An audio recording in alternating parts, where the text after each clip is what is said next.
My first entrepreneurial experience that I can remember was when I was 7.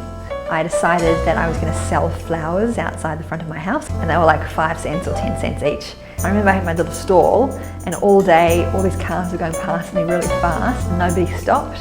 And I remember I was going to the supermarket with my mum that night, and I asked if she would buy me some balloons and put them all around my stall so people could see me. And then lots of people started stopping and I sold out. But I think the most important lesson was it taught me to stick with something. If it doesn't work the first time, try something different and keep going. So I'm Rebekah Campbell. I'm the co-founder at HeyU. HeyU is an app that you use to find cafes, bars and restaurants near you. Then you can see all the menus, order, pay by your mobile phone, get loyalty and interact with the store owner. This whole journey is like a roller coaster.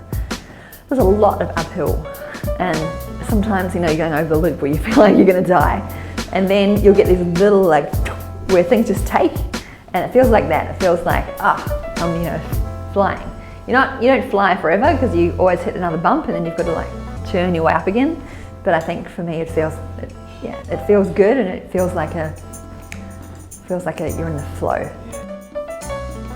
You've got to find the first fans, right? You've got to find the first.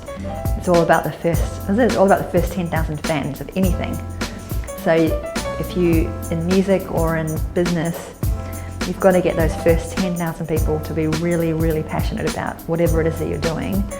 And then if there is a big enough market opportunity, it will then explode from there. But if you think too big from day one, you can miss those first 10,000 fans, and then you just miss entirely. I remember when I was like 10 years old or so, going to visit my parents' friend's house every weekend, and they had this little cocker spaniel called Prince, and he was like this black cocker spaniel. And because I was the only child, I would always play with Prince in the yard the whole time. And Prince had this ice cream container lid, and he would hang on to this ice cream container lid, and every Sunday I would spend the whole day picking up this lid and swinging this dog around, and he would just never ever let go of this ice cream container lid. And must have been a year I spent trying to get this lid off this dog. And sometimes I think of myself, and I think of that little dog, and I'm frigging never letting go of that ice cream container lid.